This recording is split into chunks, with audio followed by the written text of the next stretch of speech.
आज अपना जो टॉपिक है वो है बायोलॉजी की कुछ ऑब्जेक्टिव मैं अलग से लेकर के आया हूँ। आज मैं आपको शाखाएं वगैरह वाला जो पोर्शन है उसे करवाऊँगा। मनीष, अमन, पूनम, तालिब, प्रशांत, सौरभ,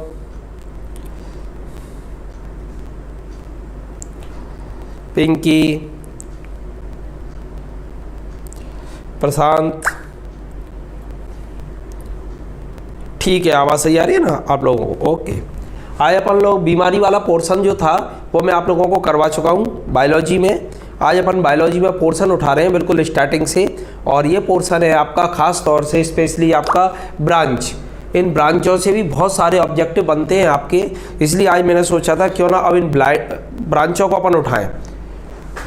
तो इन ब्रांचों को आज अपन तैयार करेंगे, बहुत इंपॉर्टेंट है। और 1 से 4 कैसे तैयार होती है उनको भी अपन देखेंगे, उनका मैं विश्लेषण भी करता जाऊंगा।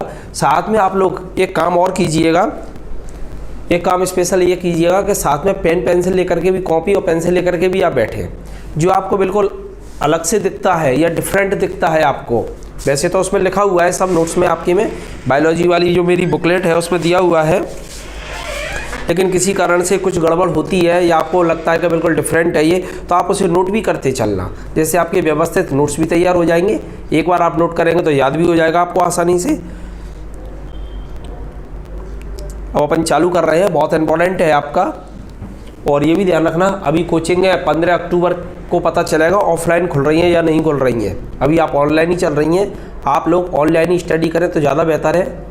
और आज का अखबार आप उठा करके देखें तो उसमें एक नई खबर आई है कोविड को लेकर के, और नई खबर ये है कि आपके जो डाटा हैं वो तो गिर रहे हैं, लेकिन मृत्यु दर है वो बढ़ गई है, यानी डेथ रेट बढ़ रही है। तो इसलिए थोड़ा सा संभल करके रहें, मास्क का इस्तेमाल ज़्यादा से ज़्यादा करें तो ज़्यादा बेहतर होगा आपके लिए। वो आज के लिए अपन पहला प्रश्न है आपका, ये जीव विज्ञान की बिल्कुल स्टार्टिंग से बायोलॉजी वाली उठा रहे हैं अपन। अब पहले मैंने आप लोगों को बीमारी वाला पोर्शन करवाया था, आज मैं आपको स्टार्टिंग से करवा रहा हूँ। अनुराग, किस क्लास के बारे में बात कर रहे हैं आप? किस क्लास के बारे में बात कर रहे हैं? पहला प्रश्न है, जंतु विज्ञान अध्ययन करता है।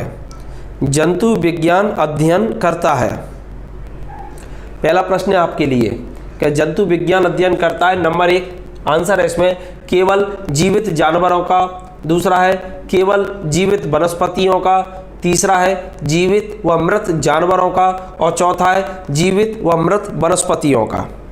अच्छा, वर्ग 3 की 15 अक्टूबर को पता चलेगी आपकी। 15 अक्टूबर को गाइडलाइन जब आएगी तो उस गाइडलाइंस के आधार पर अपन चालू कर देंगे। और गाइडलाइंस यदि 15 अक्टूबर को नहीं आती है, वैसे तो यह 100% आएगी, पर किसी कारण से नहीं आती है तो फिर आपकी ऑनलाइन क्लास चालू हो जाएंगी, ठीक है ना। ऑनलाइन के लिए फिर मैं पूरी तैयारी कर लूँगा, तो उस पर फिर ऑनलाइन करा देंगे आपका। Mohini, good morning. जरा आप पेपर सॉल्व कीजिएगा जरा, बहुत इंपॉर्टेंट है, एग्जाम में आए हुए क्वेश्चन है ये आपके, और एक बार नहीं आए कई बार आए हैं। जंतु विज्ञान अध्ययन करता है केवल जीवित जानवरों का, केवल जीवित वनस्पतियों का, जीवित व मृत जानवरों का, जीवित व मृत वनस्पतियों का। बताइएगा जरा।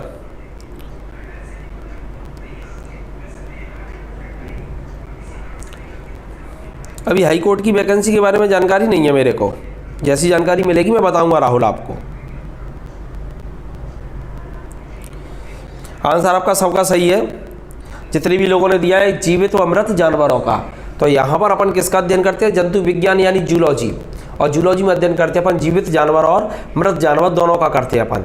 तो ये जीवित जानवर हो गए आपके जिनका अध्ययन किया जाता है, और ये आपके मृत जानवर हो गए। अब यहीं से एक प्रश्न और बनता है, आप ऑब्जेक्टिव में से प्रश्न निकालने की कला सीखिएगा। ऑब्जेक्टिव ज़्यादा से ज़्यादा सॉल्व करें, उसका विश्लेषण कैसे किया जाता है उसको करें, आपकी बहुत अच्छी तैयारी होगी।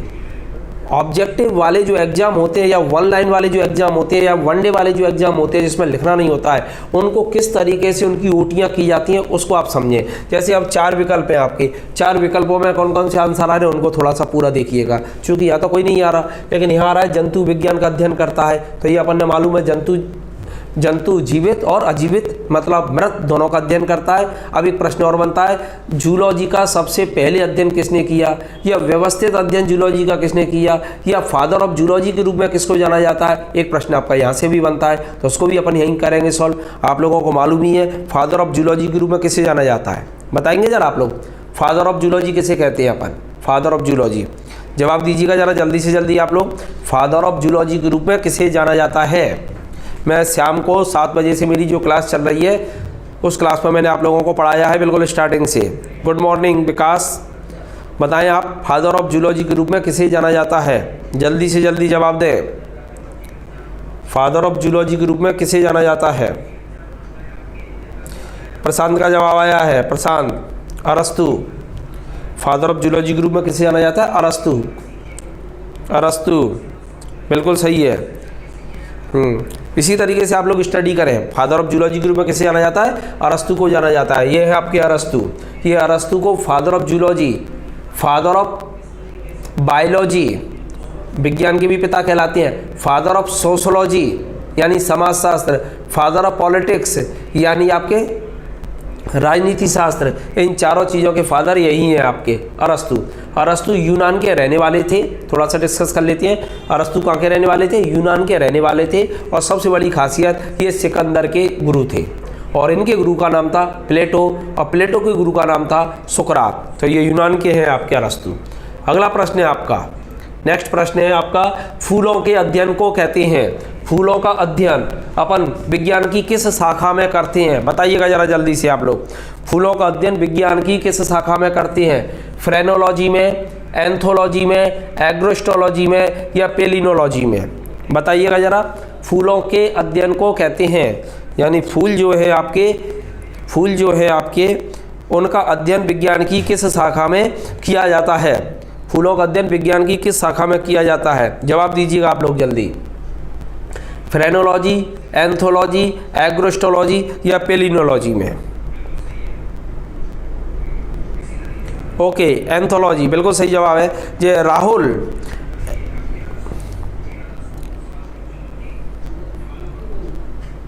बिल्कुल सही जवाब है। अनुराग, पेलिनोलॉजी में। अनुराग कह रहे हैं पेलिनोलॉजी। तालिब, पेलिनोलॉजी। राहुल, हाँ सही है आपका, एंथोलॉजी। ठीक है, फूलों के अध्ययन को कहते हैं अपन, फूलों के अध्ययन विज्ञान की जिस शाखा में किया जाता है वो आपका एंथोलॉजी है। कौन सा आंसर आपका? एंथोलॉजी। फूलों का अध्ययन विज्ञान की जिस शाखा में किया जाता है वो आपका क्या है? एंथोलॉजी है। आप ध्यान रखिएगा, एंथोलॉजी में फूलों का अध्ययन किया जाता है। और यहीं पर आप एक प्रश्न और ध्यान रखिएगा, फूलों का अध्ययन एंथोलॉजी में करते हैं और फूलों से अपन जो डरते हैं उसे अपन क्या कहते हैं? आपको याद होगा, मैंने अभी उसमें पढ़ाया था बीमारियों में, फूलों को देख करके कई लोगों को डर लगता है तो उसको क्या कहते हैं? उसको अपन कहते हैं एंथोफोबिया। एंथोफोबिया, फोबिया शब्द यदि लग जाए, फोबिया का मतलब होता है डर, फोबिया का मतलब क्या है? डर। तो एंथोफोबिया, एंथोफोबिया अपन किसे कहते हैं? जहाँ फूलों से डर लगता है उसे एंथोफोबिया कहती है। और जब फूलों की अपन स्टडी करते हैं, फूलों की शारीरिक बनावट को देखते हैं, फूलों के प्रकारों को देखते हैं, तो उस अध्ययन को अपन कहते हैं एंथोलॉजी। क्लियर हो गया? उसको अपन क्या कहते हैं? एंथोलॉजी।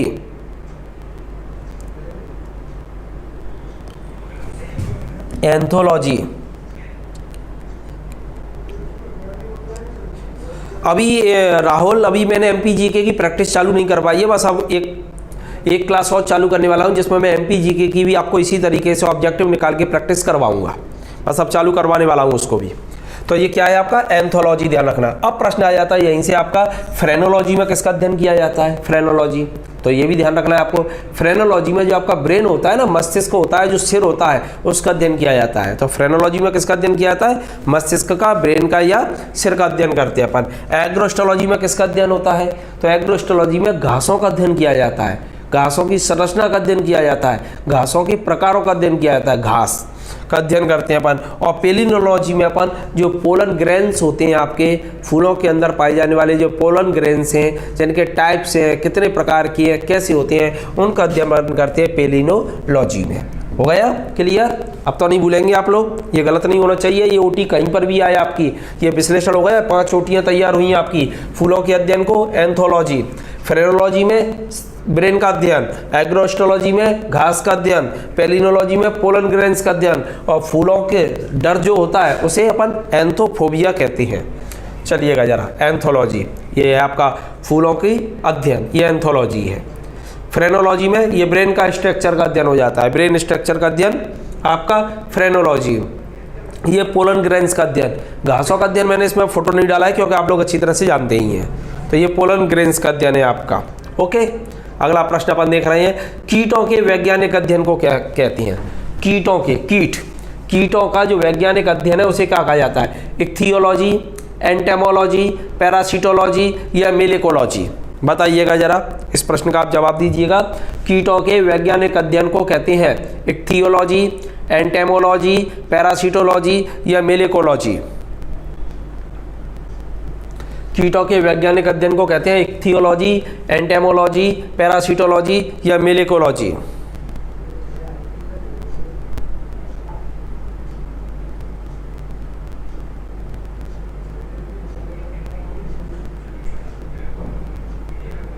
हाँ बिल्कुल प्रशांत, आप चिंता ना करें, पहले साइंस को अपन खत्म करेंगे, फिर इसके बाद में अपन एमपी वगैरह को इस तरीके से सब ओटियों को लूंगा मैं आपको, ठीक है ना। जैसे ये लगातार कंटिन्यू आपकी चलती रहेगी विश्लेषणात्मक आपकी ये क्लास। हाँ, तो ये कीटों के वैज्ञानिक अध्ययन को अपन क्या कहते हैं? एंटेमोलॉजी। क्या कहते हैं? एंटेमोलॉजी। कीटों के वैज्ञानिक अध्ययन को एंटेमोलॉजी के नाम से जाना जाता है। तो आपका आंसर क्या होगा इसमें? विनोद, इक्थियोलॉजी नहीं है विनोद भैया, इक्थियोलॉजी नहीं है, ध्यान रखना जरा, एंटोमोलॉजी है। इक्थियोलॉजी में अपन मछलियों का अध्ययन करते हैं। यदि इक्थियोलॉजी आती है तो इसमें अपन किसका अध्ययन करते हैं? मछलियों का अध्ययन करते हैं इक्थियोलॉजी में, ये ध्यान रखिएगा। ओके, और ये पैरासिटोलॉजी होती है ना, इसमें पैरासाइट का अध्ययन करते हैं अपन। और ये मेलेकोलॉजी, इसमें मोलस्का को देखते हैं अपन, यहाँ पर मोलस्का को देखते हैं। तो ये ध्यान रखिएगा, यहाँ पर आपकी एंटोमोलॉजी में किसका अध्ययन कर रहे हैं अपन? कीटों का अध्ययन करते हैं। अब प्रश्न आ जाता है, जो कीट है ना, ये आपके थोड़ा सा क्लासिफिकेशन वाले पोर्शन को भी आप देख लेते हैं। जो कीट है, ये कीट आते हैं आपके फाइलम आर्थ्रोपोडा में आते हैं। आर्थ्रोपोडा एक जंतु जगत होता है। शाम के समय 7 से 8 जो मेरी क्लास चल रही है, उस क्लास में मैंने पढ़ाया था आपको कि आर्थ्रोपोडा एक फाइलम होता है और ये जंतु जगत का सबसे बड़ा फाइलम है। यदि आपसे पूछा जाता है जंतु जगत का सबसे बड़ा फाइलम कौन सा है, तो आंसर होगा आपका आर्थ्रोपोडा। आर्थ्रोपोडा के जो जीव होते हैं वो जल में, थल में और आकाश में तीनों जगह रहती हैं। और सबसे पहले उड़ान भरने वाले जो जीव थे आपके, वो आर्थ्रोपोडा के कीट थे, कीट। और कीट वर्ग जो होता है उसकी मूल विशेषता ये है आपकी, इनमें 3 जोड़ी पैर पाए जाते हैं। तो 3 जोड़ी पैरों का पाए जाना ये कीट वर्ग की मूल विशेषता है। और कीटों का अध्ययन आर्थ्रोपोडा के अंतर्गत एक इंसेक्टा क्लास में करते हैं अपन। क्लास का नाम क्या है? इंसेक्टा, क्योंकि इंसेक्ट से बना है। इंसेक्ट माने होता है कीट, और जिस वर्ग में इनको रखा गया उसका नाम क्या रख दिया गया है? इंसेक्टा। इसका नाम क्या रखा गया है? इंसेक्टा, ठीक है ना। तो यहाँ अध्ययन किया जाता है इंसेक्टा के अंतर्गत आपका। और इक्थियोलॉजी में अपन किसका अध्ययन करते हैं? तो इक्थियोलॉजी में अध्ययन करते हैं अपन मछलियों का। तो विभिन्न प्रकार की जो मछलियाँ हैं उन सब में अपन अध्ययन करेंगे इक्थियोलॉजी में। हाँ दीपेंद्र, ये हमारा डिजिटल शिव क्लासेस नाम से ऐप है और उस पर मैं 10 बजे से आपको मध्य प्रदेश पढ़ा रहा हूँ और शाम को 7 से 8 में उस पर साइंस पढ़ा रहा हूँ। पूरा का पूरा डिटेल में चल रहा है आपका। और यदि आप चाहें तो इसको रजिस्टर्ड करवा सकते हैं कोचिंग पर आकर के। यदि मुरैना में है तो आप कोचिंग पर आकर के रजिस्टर्ड करवा लीजिएगा, या फिर मेरे को फ़ोन पर बात कर लीजिएगा तो मैं आपको बता दूंगा उसकी प्रोसेस। मेरा मोबाइल नंबर 9329816160 है। ये मेरा मोबाइल नंबर है 93 29 81 61 60। इस पर आप कांटेक्ट कर लीजिएगा, या व्हाट्सअप नंबर भी मेरा यही है, व्हाट्सअप करके आप पूरी जानकारी इसके बारे में ले सकती हैं। अगला प्रश्न है आपका, और ये आपका पैरासिटोलॉजी का अध्ययन, ठीक है ना। अगला है, निम्नलिखित विषयों में कौन सा विषय जनसंख्या एवं मानव जाति के महत्वपूर्ण आंकड़ों के अध्ययन से संबंधित है? बहुत अच्छा प्रश्न है ये, और कई बार पूछा गया है ये। छवि गुड मॉर्निंग, ये प्रश्न कई बार पूछा गया है, थोड़ा सा संभल करके करें इसको। निम्नलिखित विषयों में कौन सा विषय जनसंख्या एवं मानव जाति के महत्वपूर्ण आंकड़ों के अध्ययन से संबंधित है? पारिस्थितिकी विज्ञान, आनुवांशिकी यानी जेनेटिक्स, जननांकी यानी डेमोग्राफी, और वायरस विज्ञान यानी वायरोलॉजी, और पारिस्थितिकी विज्ञान यानी ecology, genetics, demography and virology. बताइएगा जरा आप लोग कौन सा आंसर होगा इसमें। इक्थियोलॉजी को इकोलॉजी संजय नहीं कहते, समझे। इक्तियोलॉजी अलग होती है और इकोलॉजी अलग होती है। इक्तियोलॉजी में अपन अध्ययन करते हैं केवल मछलियों का यानी फिश का, और इकोलॉजी में अपन अध्ययन करते हैं संपूर्ण प्राकृतिक वनस्पतियों का, जंतुओं का। इकोलॉजी पर्यावरण है आपका, पारितंत्र एक तरीके से इकोसिस्टम है। ओके, ये आंसर आपका 100 का सही है। जननांकी, जननांकी यानी डेमोग्राफी, तो डेमोग्राफी का अध्ययन किया जाता है। जनसंख्या का अध्ययन, तो जनसंख्या का अध्ययन विज्ञान की जिस शाखा में किया जाता है मानव जाति का, तो उसे अपन क्या कहते हैं, डेमोग्राफी। और जेनेटिक्स में यानी आनुवांशिकी में अपन किसका अध्ययन करते हैं, तो आनुवांशिकी में अपन डीएनए, आरएनए, पीढ़ी दर पीढ़ी हस्तांतरण, इन सब चीज़ों का अध्ययन किया जाता है। और वायरस विज्ञान में अपन किसका अध्ययन करते हैं, वायरस का, वायरस यानी विषाणुओं का। अगला प्रश्न है, विभिन्न संस्कृतियों के वैज्ञानिक विवरण के तुलनात्मक अध्ययन को कहते हैं। बहुत इंपॉर्टेंट प्रश्न है ये, सबसे ज्यादा मोस्ट इंपॉर्टेंट है ये आपका प्रश्न, बड़ा कंफ्यूजन करता है ये आपका। विभिन्न संस्कृतियों के वैज्ञानिक विवरण के तुलनात्मक अध्ययन को कहते हैं इथनोलॉजी, इथनोग्राफी, इथोलॉजी या एथिक्स। बताइएगा जरा, बहुत इंपॉर्टेंट है और ये चारों के चारों इंपॉर्टेंट है और चारों ही कंफ्यूजन करते हैं आपके। बताइए जरा क्या कहेंगे अपन इसको। विभिन्न संस्कृतियों के वैज्ञानिक विवरण के तुलनात्मक अध्ययन को कहते हैं इथनोलॉजी, इथनोग्राफी, इथोलॉजी और ethics.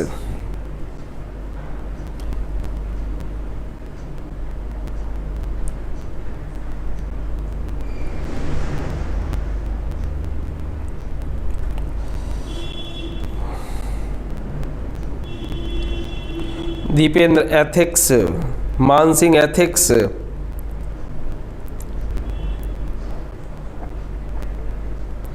Aman ethics, Ekta ethics, Manish, Chhavi, सभी एथिक्स बोल रहे हैं। ध्यान रखना जरा, ये छोटे छोटे प्रश्न गलत नहीं होने चाहिए। ये मैं दोबारा से एक फिल्टर करके पेपर बनाऊंगा आप लोगों के लिए, उनमें डालूंगा इन चीज़ों को, तो वहाँ बिल्कुल गलत नहीं होनी चाहिए। आज गलत हो रहे हैं तो कोई बात नहीं है। इसमें अपन विभिन्न संस्कृति तो जानते हैं ना आप लोग, पहले संस्कृति समझना पड़ेगा आपको। विभिन्न संस्कृतियों के वैज्ञानिक विवरण के तुलनात्मक अध्ययन को संस्कृति के लिए अंग्रेजी भाषा में अपन एक शब्द इस्तेमाल करते हुए कल्चर, कल्चर आपका। तो विभिन्न संस्कृति यानी अलग अलग जो संस्कृतियां हैं आपकी, उन संस्कृतियों का तुलनात्मक अध्ययन विज्ञान की जिस शाखा में किया जाता है उसे अपन कहते हैं इथनोलॉजी। उसे क्या कहा जाता है, इथनोलॉजी। किसी का जवाब सही नहीं था ये, तो ये क्या कहा जाएगा, उसे इथनोलॉजी के नाम से जाना जाता है। अब आ जाता है आपका इथनोग्राफी। इथनोग्राफी में क्या होता है, एक संस्कृति का वैज्ञानिक अध्ययन किया जाता है। ध्यान देना जरा, थोड़ा थोड़ा मामूली सा अंतर है। इथनोलॉजी में क्या होता है, इथनोलॉजी में क्या होता है कि विभिन्न संस्कृतियों के वैज्ञानिक विवरण का तुलनात्मक अध्ययन, यानी 2 संस्कृतियां हैं, 3 संस्कृतियां हैं, 4 संस्कृतियां हैं, उन संस्कृतियों में अपन कंपैरेटिव तुलना करेंगे, उनमें देखेंगे कौन सी चीज़ अच्छी है, कौन सी कॉमन है, कौन सी कॉमन नहीं है। तो इनका जो तुलनात्मक अध्ययन किया जाता है उसको अपन कहते हैं इथनोलॉजी। दूसरा आ जाता है आपका इथनोग्राफी। इथनोग्राफी, इसमें क्या होता है, एक संस्कृति लेंगे और उस संस्कृति का वैज्ञानिक अध्ययन किया जाएगा, तो उसको अपन कहेंगे इथनोग्राफी। हो गया क्लियर। तुलनात्मक अध्ययन है जी हाँ। और ये इथोलॉजी, इसमें व्यवहार का अध्ययन किया जाता है, इसमें व्यवहार देखा जाता है आपका, जानवरों का व्यवहार, संस्कृतियों का व्यवहार किस तरीके का। और एथिक्स जी आपके आचरण होते हैं, जैसे आपकी ईमानदारी है, जैसे आपकी सत्यनिष्ठता है, तो ये आपके आचरण होते हैं। तो इन आचरणों का अध्ययन जो किया जाता है वो होता है आपका एथिक्स। चलिए मैं एक डायग्राम बना करके आपको कराता हूँ इसको, उससे आपको याद रहेगा, नहीं तो ये फिर कन्फ्यूज करेंगे आपको। थोड़ी सी शब्दावली है, इथनोलॉजी इसका आंसर है। ये है देखिए आपका, ये अपन जो देख रहे हैं, ये एक संस्कृति आपकी ये हो गई। ये कौन सी संस्कृति है, हिंदू संस्कृति हो गई, जैसे आप सनातन संस्कृति कह सकते हैं, ठीक है ना। और यहीं पर बगल में आपकी में कौन आ गई है, इस्लाम संस्कृति आ गई। तो वो तुलनात्मक कौन सी थी आपकी, ये कौन सी संस्कृति है आपकी, ये वाली संस्कृति कौन सी है, हिंदू संस्कृति, और ये है इस्लाम संस्कृति। अब इन दोनों संस्कृतियों का अपन तुलनात्मक अध्ययन विज्ञान की जिस शाखा में करेंगे उसको अपन कहेंगे इथनोलॉजी।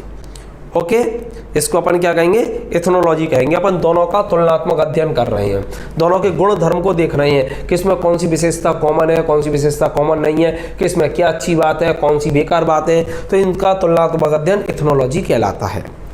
अब दूसरा अपन देखते हैं, एक ये है आपकी इथनोग्राफी। इसमें क्या होता है, ये आपकी संस्कृति है, जैसे आदिवासी समाज आपने ले लिया। अब इस आदिवासी समाज की ये संस्कृति है, इसका अपन विशिष्टता से वर्णन करेंगे, वो कहलाएगी आपकी इथनोग्राफी। जैसे एक उदाहरण बता रहा हूँ आपको, आदिवासी समाज में आप जानते हो अच्छी तरह से नहाना कितना ज़्यादा ज़रूरी है, बगैर नहाए आप ज़्यादा समय तक नहीं रह सकते। लेकिन अफ्रीका महाद्वीप में एक जनजाति ऐसी पाई जाती है जिसमें नहाना बिल्कुल बेकार माना जाता है और वहाँ की महिलाएं बिल्कुल भी स्नान नहीं करती और वो केवल फूलों के रसों से आपके शरीर की त्वचा को साफ करती हैं और सर्वाधिक सुंदर वही मानी जाती हैं। तो उनकी संस्कृति हो गई। आज आप अपने यहाँ पर नहीं नहाएंगे तो आपको बुरा माना जाएगा, लेकिन वहाँ पर नहाना कैसा है, आपका ना नहाना अच्छा माना जा रहा है। इसी तरीके से आज अपने समाज में अपन लोग हैं मांस वगैरह नहीं खाते हैं, लेकिन दूसरे समाज या कल्चर एक्टिविटी में बन जाते हैं तो वहाँ पर मांस मदिरा का सेवन जायज़ है आपका। तो ये तुलनात्मक अध्ययन हो गया। तो इसी तरीके से एथनोग्राफी में क्या होता है, विशिष्ट संस्कृति का अध्ययन किया जाता है आपका। तो विशिष्ट संस्कृति का अध्ययन विज्ञान की जिस शाखा में किया जा रहा है उसे अपन क्या कहेंगे, एथनोग्राफी कहेंगे। और इथनोलॉजी में क्या हो रहा है आपका, तुलना कर रहे हैं अपन, दो संस्कृतियों का तुलना हो रही है, तो वो इथनोलॉजी है आपकी। ठीक है ना। जैसे एक और आपको उदाहरण दे रहा हूँ विशिष्ट संस्कृति के संदर्भ में यानी इथनोग्राफी के संदर्भ में। साइबेरिया में आपकी एक जनजाति पाई जाती है और उस जनजाति में एक खासियत विशेषता ये होती है कि उनका जो दामाद है, दामाद जैसे ही आपके गांव में आता है तो उसमें जो ससुर रह रहा होता है, क्योंकि दामाद आएगा तो कहाँ पर आएगा, अपनी ससुराल में आएगा, तो जो ससुर है वो गांव छोड़ करके चला जाता है और वो जब तक गांव छोड़ करके रहेगा बाहर तब तक जब तक घर में कौन है, आपका दामाद रुका हुआ है। दामाद वापस चला जाएगा, ससुर घर वापस आ जाएगा। यानी यहाँ पर जो ससुर है वो दामाद का चेहरा नहीं देख सकता। तो ये क्या है, एक विशिष्ट संस्कृति है, तो उसका अध्ययन अपन इथनोग्राफी के अंतर्गत ही करते हैं। तो इस तरीके की बहुत सारी संस्कृतियाँ हैं आपकी। ओके, एक और बता रहे हैं अपन। नेक्स्ट है आपका ये इथोलॉजी। इस इथोलॉजी में क्या किसका अध्ययन करते हैं, इसमें आपका मानव और जो जंतु है, मानव और जंतु के व्यवहार का अध्ययन विज्ञान की जिस शाखा में किया जाता है उसे अपन क्या कहते हैं, इथोलॉजी कहती हैं। तो मानव, ध्यान देना जरा, ये तो मानव हो गया और ये कौन हो गया, जंतु हो गया, है ना। मानव और जंतु का विज्ञान की जिस शाखा में उनके व्यवहार का अध्ययन करें अपन, कि मानव जंतुओं के साथ कैसा व्यवहार कर रहा है और जो जंतु है वो मानव के साथ कैसा व्यवहार करती है, तो ये कहलाता है इथोलॉजी। ओके, अब इसके बाद आ जाता है आपका एथिक्स। एथिक्स यानी मोरल है आपके, ये आपके एथिक्स है। इसमें आपकी जैसे आप नौकरी की तैयारी कर रहे हैं, उस नौकरी की तैयारी में देखा जाता है आप में ईमानदारी है कि नहीं है, सत्यनिष्ठता है कि नहीं है, आप में वाक कला है कि नहीं है आप में। तो ये आपके जो कैरेक्टर होते हैं, जो लक्षण होते हैं आपके अंदर, जो अच्छाई वाले जो लक्षण होते हैं उनका जिस अध्ययन जिसमें किया जाता है उसे अपन क्या कहते हैं, एथिक्स के नाम से जानते हैं। हो गया क्लियर। अब ये चारों गलत नहीं होनी चाहिए आपकी। ओके, अगला प्रश्न है जैविक जगत में होने वाले कार्य, जैविक जगत में होने वाले कार्य, गुण व पद्धति के अध्ययन के इस ज्ञान को मशीनी जगत में उपयोग करने को कहते हैं। यानी जो आपका जैविक जगत है, ये जो जैविक जगत में होने वाले कार्य हैं, जैविक जगत में होने वाले कार्य हैं, गुण और पद्धति के अध्ययन को और इस ज्ञान को मशीनी जगत में उपयोग करने को अपन क्या नाम देंगे। Number 1 bionics, number 2 bionomics, number 3 बायोनॉमी और बायोमेट्री। बताइएगा जरा। हाँ, एथिक्स में नीति कह सकते हैं आप, बिल्कुल सही है।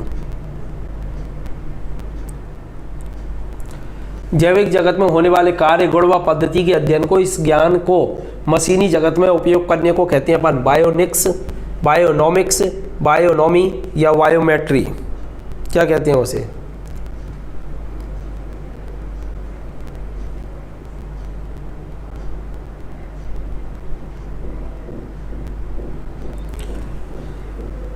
बताएं जरा भैया, जवाब दीजिएगा। बायोनिक्स है, बायोनॉमिक्स है, बायोनॉमी है या बायोमेट्री है।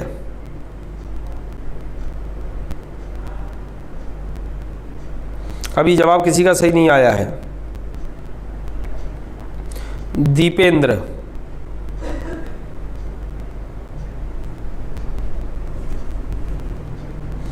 बायोनॉमिक्स। चलिए मैं बता रहा हूँ इसे, जैविक जगत में होने वाले कार्य, गुण व पद्धति के अध्ययन को, इस ज्ञान को मशीनी जगत में उपयोग करने को अपन कहते हैं बायोनिक्स। बायोनिक्स कहते हैं अपन। तो आंसर क्या होगा इसमें, ए होगा आपका। सोनिया, अनुराग, है ना। आंसर बायोनॉमिक्स नहीं होगा, आंसर कौन सा होगा, बायोनिक्स होगा। बायोनिक्स आंसर आपका क्या है, बायोनिक्स है। देखिएगा जरा यहाँ बायोनिक्स में क्या है। तो जैविक जगत में होने वाले कार्य, गुण व पद्धति के अध्ययन को और इस ज्ञान को मशीनी जगत में, इसका एक उदाहरण देखें आप लोग। बायोनिक्स आंसर है इसका और इसको एक उदाहरण देखें, ये है आपका, ये फोटो दिखा रहा हूँ मैं आपको, और इस फोटो में देखेंगे ये आधा हाथ है, और ये आधा हाथ आपका काय का लगा है, मशीन का लगा है, ये मशीन का है। अब हाथ आपका आधा यहाँ से है क्योंकि कट लग गया है, अब इसमें एक मशीनी हाथ अपन ने लगा दिया है, और मशीनी हाथ जो लगा है उसका अध्ययन ब्रेन से ही संचालित हो रहा है पूरा, जैसे ये उंगलियां बनाई हैं अपने मशीन की, और ये इसको क्या कर रहा है, पकड़े हुए है। इसी तरीके से यहाँ से निशाना लगाया जा रहा है। तो ये जो आपका कल्चरल वाली जो अध्ययन है, यानी मशीनी जगत और साथ में जैविक जगत, इन दोनों का जो संबंध स्थापित किया जाता है विज्ञान की जिस शाखा में, उसे ही अपन कहते हैं बायोनिक्स। लखन गुड मॉर्निंग, इसे अपन क्या कहते हैं, बायोनिक्स। ओके, अब तो नहीं भूलेंगे। एक फोटो और दिखा रहा हूँ आपको, जैसे ये देख सकती है, यहाँ से हाथ ये पूरा कट गया है, अब यहाँ से एक मशीनी हाथ लगा दिया गया है। तो ये जो मशीनी हाथ लगाया गया है आपका, अब ये किसके द्वारा संचालित हो रहा है मशीनी हाथ, आपकी ब्रेन के द्वारा। तो यहाँ पर मनुष्य और मशीन, इन दोनों का विज्ञान की जिस शाखा में अध्ययन किया जाएगा उसे अपन क्या कहेंगे, बायोनिक्स, नॉट बायोनॉमिक्स। बायोनॉमिक्स नहीं है, क्या है वो, बायोनिक्स है। अगला है पेलियो वनस्पति के अंतर्गत अध्ययन करती हैं। अगला प्रश्न है आपका, पेलियो वनस्पति के अंतर्गत अध्ययन करते हैं। पेलियो वनस्पति के अंतर्गत जंतु जीवाश्म का, शैवाल का, फफूंदी का, या इनमें से कोई नहीं। पेलियो वनस्पति के अंतर्गत अध्ययन करते हैं अपन, बताइएगा जरा। पेलियो वनस्पति के अंतर्गत अध्ययन करते हैं जंतु जीवाश्म का, शैवाल का, फफूंदी का, या इनमें से कोई नहीं। पेलियो वनस्पति के अंतर्गत अध्ययन किसमें करते हैं अपन, जंतु जीवाश्म का, शैवाल का, फफूंदी का, या इनमें से कोई नहीं।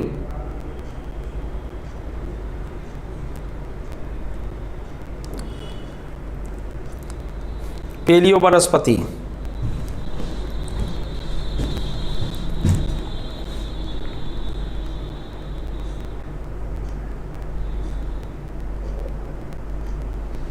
आप लोगों के सभी आंसर गलत हैं।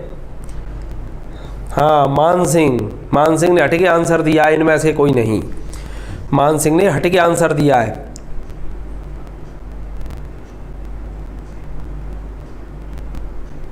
इसमें जो आंसर होगा, इनमें से कोई नहीं। थोड़ा सा यार पढ़ने की कोशिश किया करो, वैसे ही मत फ्लो में जाया करो आप लोग। बच्चा का जवाब सही है। इसमें शब्द क्या आ रहा है, वनस्पति आ रहा है, वनस्पति। और पेलियो वनस्पति, पेलियो वनस्पति माने क्या होता है, जीवाश्म वनस्पति। ऐसी वनस्पतियां जिनके जीवाश्म बन गए हैं, यानी जो पेड़ पौधे आपके नष्ट हो चुके हैं और वो केवल जीवाश्म के रूप में ही पाए जाते हैं, उनका अध्ययन कहाँ करेंगे। तो यहाँ पर वनस्पति शब्द आ रहा है, तो जंतु वनस्पति तो होगा ही नहीं आपका, ये तो खत्म हो गया। शैवाल नहीं होगा, फफूंद नहीं होगा, क्योंकि ये वनस्पतियां नहीं है, तो इनमें से कोई नहीं आंसर, ये ज़्यादा बेहतर है आपका। तो इसमें अपन किसका अध्ययन करते हैं, ध्यान दीजिएगा जरा। आंसर होगा इनमें से कोई नहीं। और पेलियो वनस्पति के अंतर्गत किसका अध्ययन होगा, तो ये वनस्पतियों का अध्ययन होगा। किसका होगा, वनस्पतियों का। कौन सी वाली, वनस्पति जीवाश्म का। ये इस तरीके के होते हैं आपके, देखिए ये वनस्पति जीवाश्म है आपके, इस तरीके के आप जो देख रहे हैं, ये वनस्पति जीवाश्म, इनका अध्ययन विज्ञान की जिस शाखा में किया जाता है आपका, तो उसे अपन कहते हैं पेलियो वनस्पति। हाँ, यहाँ पर यदि वो कहते हैं पेलियो जूलॉजी, तो हो जाता जंतु जीवाश्म आपका। फिर क्या हो जाता, जंतु जीवाश्म हो जाता आपका यहाँ पर। अच्छा, पेलियो वनस्पति के पिता के रूप में किसे जाना जाता है, आप बताइए जरा। एक प्रश्न और है आपके लिए, पेलियो वनस्पति के पिता के रूप में, पिता किन्होंने चालू की थी भारत में ये शाखा। भारत में इस शाखा को, पेलियो वनस्पति शाखा पर सबसे पहले अध्ययन किसने किया है, या इस शाखा को प्रारंभ करने का श्रेय किसको जाता है, बताइएगा जरा आप लोग। एक प्रश्न और है, बहुत अच्छा प्रश्न है, यहाँ पर जवाब दीजिएगा आप लोग। पेलियो वनस्पति,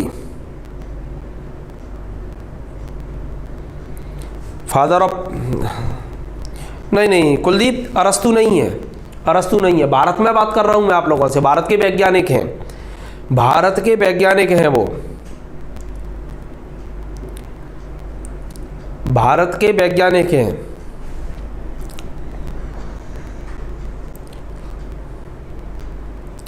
डॉली अरस्तु नहीं है।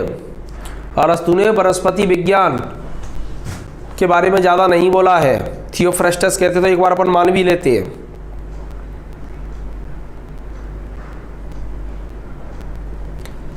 ऐप में प्रॉब्लम क्या आ रही है वो अभी फ़ोन करके बता देना आप, है ना, दूर कर देंगे वो। थियोफ्रेस्टस नहीं है, थियोफ्रेस्टस तो फादर ऑफ बॉटनी है। बिल्कुल सही है एकता, बीरबल साहनी, एकता का जवाब बिल्कुल सही है, बीरबल साहनी।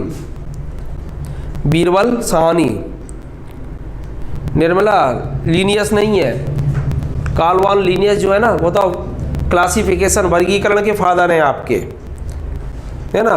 और ये दार्विन, ये थियोफ्रेस्टस नहीं है, ये फादर ऑफ बॉटनी है थियोफ्रेस्टस आपके। अरस्तु तो है ही नहीं पिंकी। आपका जवाब क्या है? तो जवाब है आपका बीरबल साहनी। ये जो सामने देख रहे हो ये है आपके, ये है Birbal Sahni.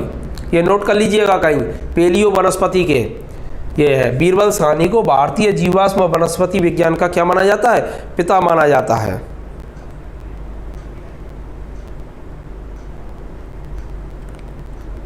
Leonardo da Vinci नहीं है, बीरबल साहनी है आपके, बीरबल साहनी।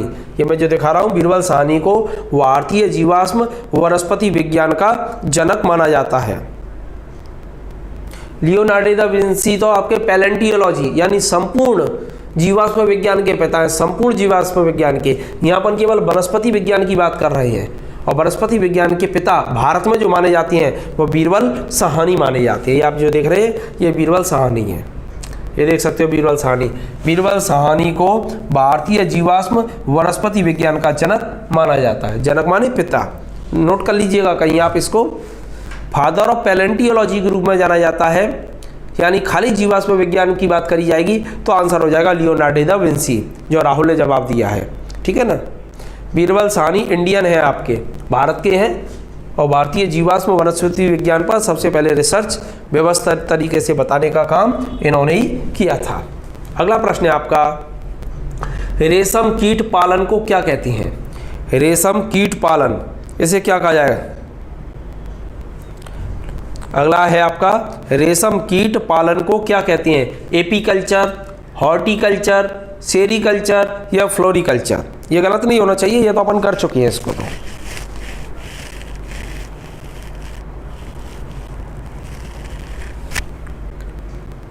रेशम कीट पालन को कहते हैं अपन एपीकल्चर, हॉर्टिकल्चर, सेरीकल्चर या फ्लोरिकल्चर? बताएं जरा जल्दी से। सही जवाब है आपका सेरीकल्चर।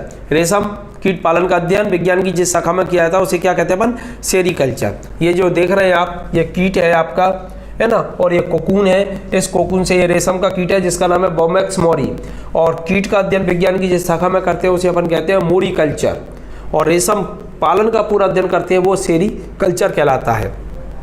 ये इस तरीके से चलता है। ये वयस्क मौत है, ये अंडे देता है आपका, अंडे से ये लार्वा बनता है आपका, और लार्वा से बनता है कोकून, ये कोकून बनता है आपका, और कोकून में से जाकर के फिर ये एडल्ट मौत में बदल जाता है। और रेशम जो अपन को प्राप्त होता है वो कोकून से प्राप्त होता है। प्रश्न आता है आपका, कई बार पूछा गया है, बताइए रेशम किससे प्राप्त होगा? तो आप जवाब देंगे रेशम किससे प्राप्त होगा?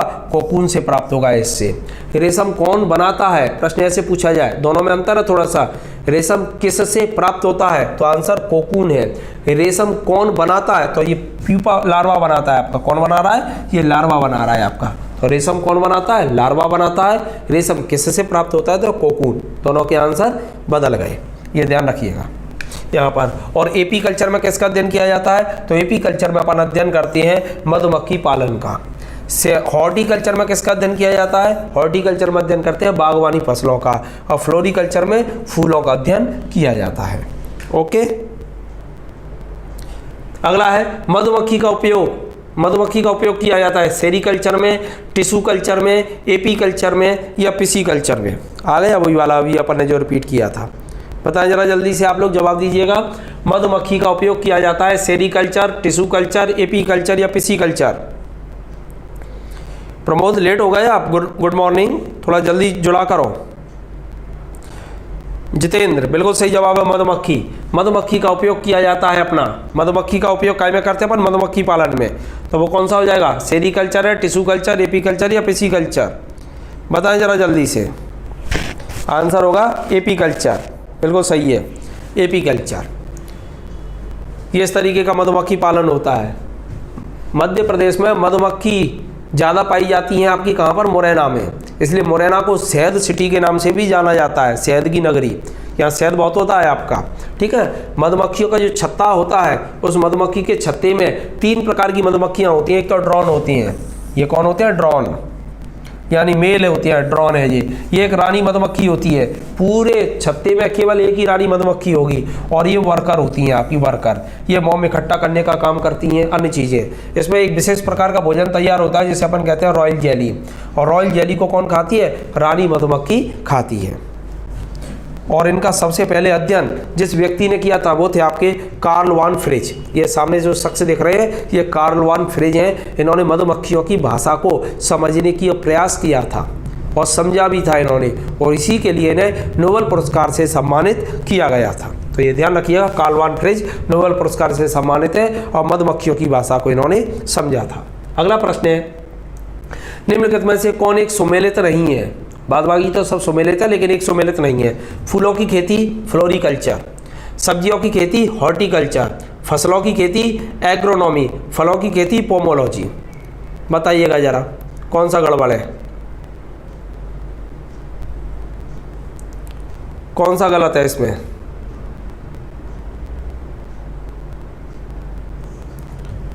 निम्नलिखित में से कौन एक सुमेलित नहीं है? फूलों की खेती फ्लोरिकल्चर, सब्जियों की खेती हॉर्टिकल्चर, फसलों की खेती एग्रोनॉमी, फलों की खेती पोमोलॉजी। बताएं जरा आप लोग, जवाब दीजिएगा। फूलों की खेती फ्लोरिकल्चर ये तो सही है। सब्जियों की खेती हॉर्टिकल्चर, बागवानी फसलें होती हैं जो।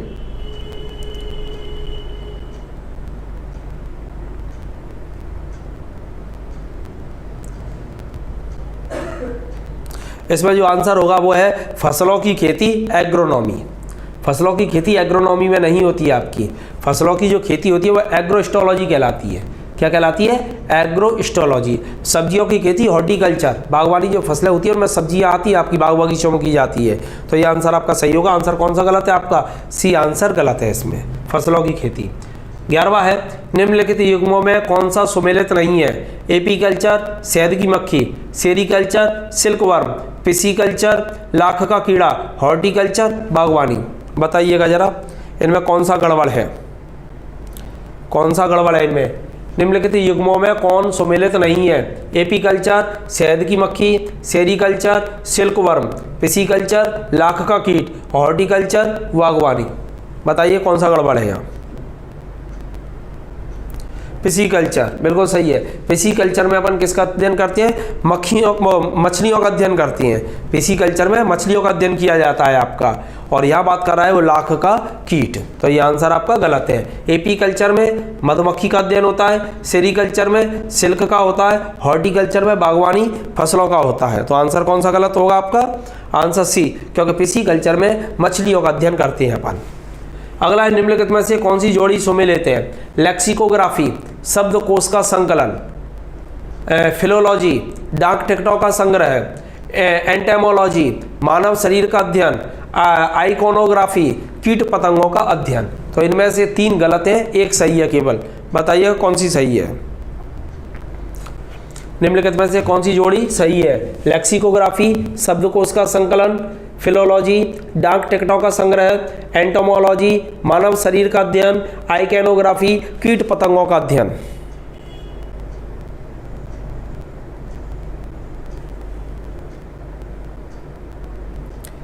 बताइए जरा कौन सा गलत है इसमें? वो सॉरी 3 तो गलत है, कौन सा सही है? सही बताना है आपको, सही वाला बताना है। बाद बाकी तो सब गलत है, सही वाला बताना है आपको, सही वाला बताना है। तो इसमें आंसर जो होगा वो है लेक्सिकोग्राफी, शब्दकोश का संकलन। इसमें आंसर क्या है आपका? लेक्सिकोग्राफी, शब्दकोश का संकलन। पहला आंसर सही है, बाद बाकी सब गलत है। इसमें लेक्सिकोग्राफी, शब्दकोश का संकलन, ये सही है केवल। ओके, ये होता है लेक्सिकोग्राफी। इस तरीके से शब्दकोश का जो संकलन किया जाता है वो लेक्सिकोग्राफी कहलाता है। ये आपकी फिलोलॉजी। फिलोलॉजी में क्या होता है? आपकी जो भाषा वगैरह होती है उस भाषा वगैरह का अध्ययन और उसका व्यवस्थित ज्ञान, ये कहलाता है फिलोलॉजी।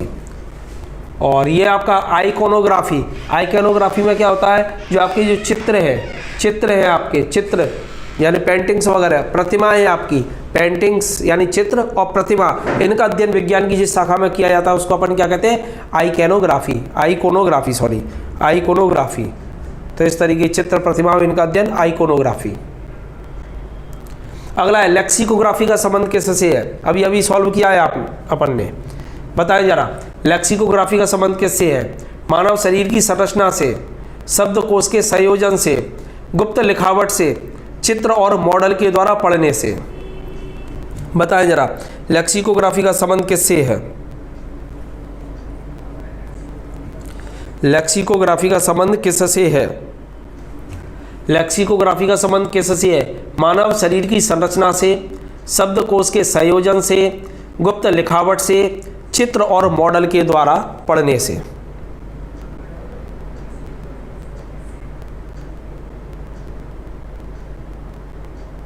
ओके, शब्दकोश के संयोजन से। सबका जवाब सही है ये तो, क्योंकि अभी अभी अपने सॉल्व किया है।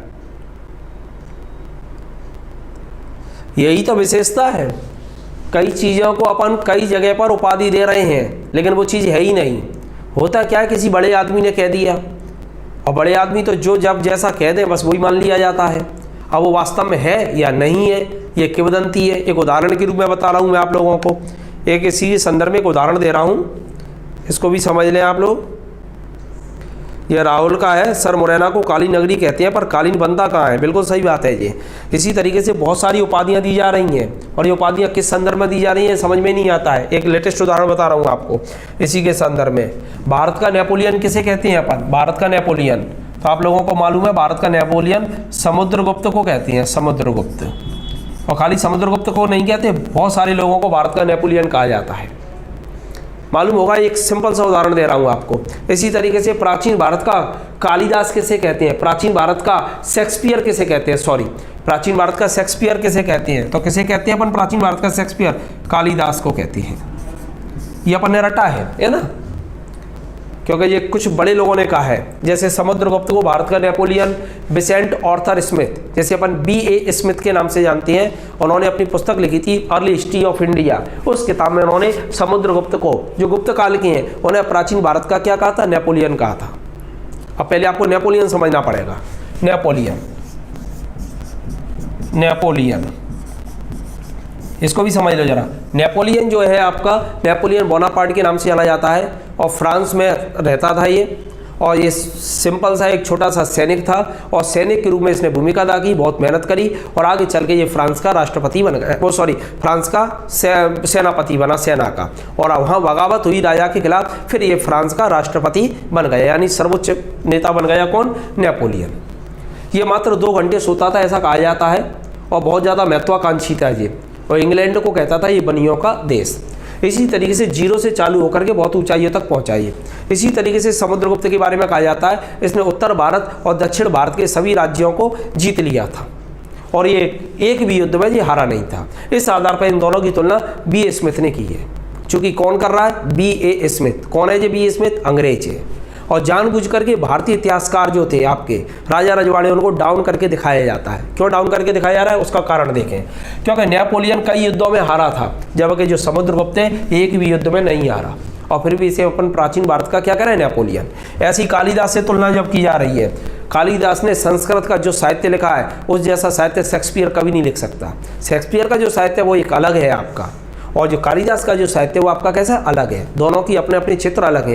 वो अंग्रेजी भाषा में लिख रहे हैं, उनकी कल्चरल एक्टिविटी अंग्रेजियों की तरह सोचने की है, इन्होंने भारतीयों को लेकर के लिखा है, संस्कृत से संबंधित लिखा है। शेक्सपियर आपकी 16वीं 17वीं शताब्दी के हैं आपके, और जो कालिदास 18वीं शताब्दी के हैं, और कालिदास आपके कब के हैं? प्राचीन काल के हैं, गुप्त काल के हैं आपके। तो आप सोच सकते हो कैसे तुलना, लेकिन ये क्यों तुलना की जा रही है? जैसे आपके ये डाउन हो जाए, किसी बड़े आदमी ने तुलना करी और उसी आधार पर अपन आगे बढ़ा देते हैं। तो यही विषय अपने यहाँ पर कालीन के संदर्भ में लागू होता है। किसी बड़े आदमी ने कह दिया कि मुरैना में कालीन नगरी के नाम से जाना जाता है, क्योंकि यहाँ कालीन बनते हैं। कहाँ बनते हैं? तुम ढूंढते रहो। ऐसे ग्वालियर में कह दिया जाता है आज भी वस्त्र उद्योग है ग्वालियर में। कहाँ है ग्वालियर में वस्त्र उद्योग? टोटल बंद हो चुकी हैं आपकी ग्वालियर की वस्त्र उद्योग की फैक्ट्रियाँ, आपको मालूम अच्छी तरह से अपन रह रहे हैं। ऐसी आज भी कह दिया जाता है बामौर में सीमेंट फैक्ट्री है। कहाँ है सीमेंट फैक्ट्री? आपको तो पता ही है, बंद हो चुकी है। ऐसी खैर से कत्था निकालने का कारखाना आपका बामौर में और शिवपुरी में है, कहीं नहीं है, दोनों के दोनों बंद हैं आपकी। तो इस तरीके से कई चीज़ें क्या होती हैं उसी तरीके से चल रही हैं। अब आप समझ ही सकते हो, आगे कुछ कहने की ज़रूरत नहीं है। तो ये हो गया आपका कौन सा? लेक्सिकोग्राफी। लेक्सिकोग्राफी अपन पढ़ ही चुके हैं। शब्दकोश का संयोजन है। एक प्रश्न और है आपके लिए, सब्जी के लिए काम आने वाले पौधों के अध्ययन को क्या कहते हैं? सब्जी के लिए काम आने वाले जो पौधे हैं उनके अध्ययन को अपन क्या कहते हैं?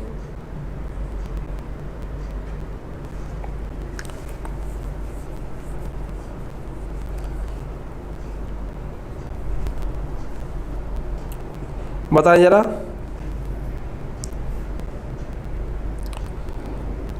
सब्जी के लिए काम आने वाले पौधों के अध्ययन को क्या कहते हैं? फ्लोरिकल्चर, पोमोलॉजी, हॉर्टिकल्चर या ओलेरिकल्चर?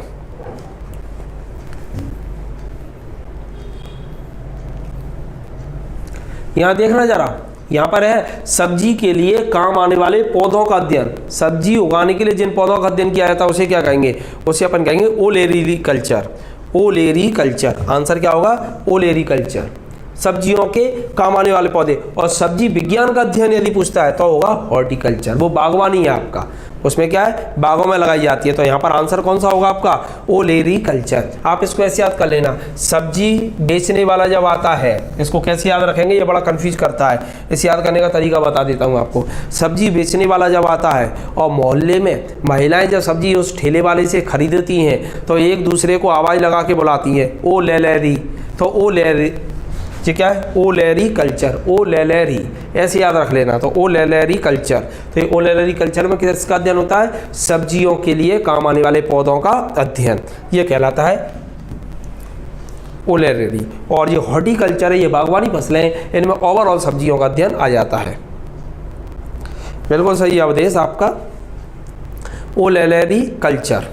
ठीक है, आलू ले लो, ओ ले लो, कुछ भी कर सकते हो, बना सकते हो, बिल्कुल हाँ ऐसे ही। ठीक है ना, ये वाले हैं आपके इन सब्जियों का अध्ययन। और ये विटीकल्चर के द्वारा निम्न में से कौन एक उत्पादित होता है? विटीकल्चर द्वारा। विटीकल्चर के द्वारा निम्न में से किसका उत्पादन होता है? अंगूर का, सिल्क का, केचुए का या शहद का? तो ये विटीकल्चर के द्वारा किसका उत्पादन हो रहा है? अंगूर का, सिल्क का, केचुए का या शहद का? बताएं जरा, विटीकल्चर के द्वारा किसका उत्पादन होता है? विटीकल्चर द्वारा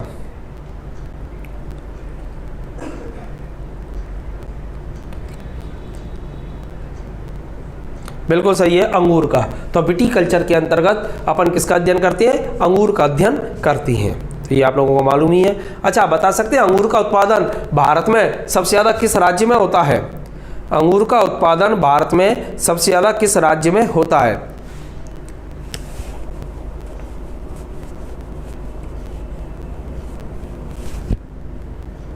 अंगूर का उत्पादन भारत में सबसे ज़्यादा किस राज्य में होता है?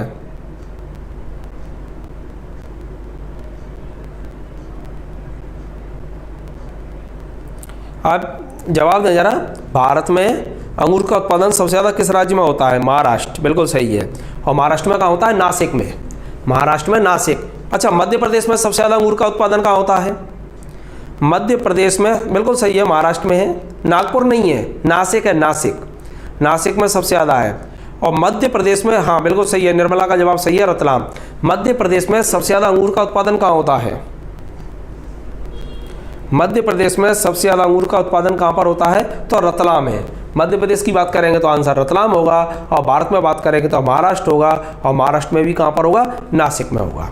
तो आज के लिए ये 15 प्रश्न मैंने आपको सॉल्व करवाए हैं। अब ये प्रश्न आपके किसी भी कंडीशन में गलत नहीं होने चाहिए, और ये 15 नहीं हुए अपने सॉल्व, लगभग अपन ने यहाँ पर 4-4 के संदर्भ में किया है। तो 15 का गुणा 4 से कीजिएगा, तो 15 चौक कितने हो जाएंगे? 60 प्रश्न आपके सॉल्व हो गए। और 60 के साथ में कई चीज़ें ऐसी हैं जो उनसे जुड़ी हुई हैं। जैसे अपन ने फादर ऑफ जूलॉजी भी पढ़ लिया था, फादर ऑफ बायोलॉजी भी पढ़ा था, फादर ऑफ सोशोलॉजी पढ़ा था, इसी तरीके से बीरबल साहनी को भी अपन ने पढ़ा था। तो इस तब मिलाकर के लगभग 70 प्रश्न आज अपन ने सॉल्व किए हैं। आज के लिए इतना ही है। और जो लोग मेरी पेड क्लास लेना चाहते हैं तो 10 बजे से मेरी क्लास चल रही है MP GK की, जिसमें मैं मंदिर, मूर्तियां वगैरह इन सब के बारे में अध्ययन करवा रहा हूं। चित्रों के द्वारा है, वीडियो के द्वारा है। शाम के समय साइंस की क्लासेस चल रही है। तो यदि आप जुड़ना चाहें तो इन क्लासेस से आप जुड़ सकते हैं। हमारा एक ऐप है, पर्सनल ऐप है, जिसका नाम है डिजिटल शिव क्लासेस। उसके बारे में यदि आपको ज़्यादा जानकारी चाहिए तो मेरा मोबाइल नंबर है आपका, मैं दोबारा बता रहा हूँ, 93 29 81 61 60। इस मोबाइल पर आप कांटेक्ट कर लीजिए या व्हाट्सअप कर सकते हैं। तो ये हम पूरी जानकारी आपको इस पर दे देंगे। आज के लिए इतना ही है। Thank you very much.